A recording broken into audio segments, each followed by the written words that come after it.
জানিয়েছিলাম আবার প্রাথমিকে নিয়োগ হতে চলেছে। হ্যাঁ, ৩৬৪ জনের প্রাথমিকে নিয়োগ হলো। নিয়োগপত্র তুলে দিল দক্ষিণ ২৪ পরগনা জেলা প্রাথমিক সংসদ।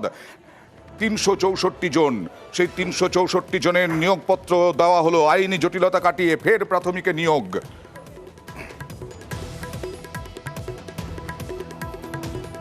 আর নিয়োগের দাবিতে দীর্ঘদিন অনশন করছিলেন চাকরি প্রার্থীরা ডায়মন্ড হারবারে। সেখানে গেলেন কুণাল ঘোষ, তাদেরকে অনশন ভাঙালেন। অর্থাৎ ৩৬৪ জনের চাকরি নিয়োগপত্র প্রদান করা হলো। কুণাল ঘোষ গেলেন এবং এখন প্রাথমিক শিক্ষা সংসদের চেয়ারম্যান, তিনি কি বলছেন দেখাবো। সরকারের সদিচ্ছার কোনো অভাব ছিল না। আলটিমেটলি 2021 সালে কোর্টের রায়ে, ডিভিশন বেঞ্চের রায়ে আমরা 1506 জনকে অ্যাপয়েন্টমেন্ট দিয়েছি। আর 1834-এর মধ্যে যে 1506 জন পেয়ে গিয়েছিল, বাদবাকি যারা ছিল তাদের এই যে কনভার্টেড প্যানেল এবং অ্যাডিশনাল 5% করে আজকে সেটা প্রকাশ করা।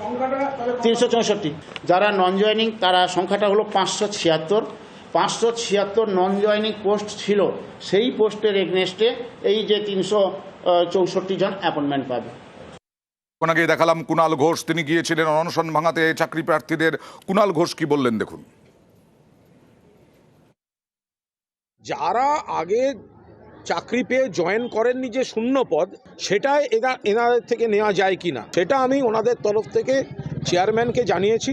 আইনের যদি বাধা না থাকে তাহলে খোলা মনে গোটা বিষয়টা বিবেচনা করা হবে। ফলে আমরা অনুরোধ করেছিলাম ওনারা ধর্ণা এবং অনশন তুলে নিন। অনেক যন্ত্রণা নিয়ে তারা অনশন করছিলেন।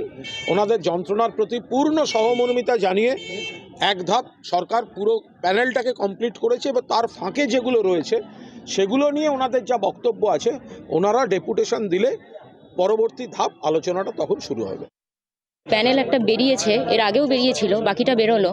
আনন্দ হয়তো আছে যেহেতু আমি এমপ্যানেল হয়েছি, কিন্তু যাদের জন্য আজকে, যাদের ওপরে ভর করে নেক্সট প্যানেলটা বেরিয়েছে, তাদের মুখে কিন্তু হাসি ফোটেনি।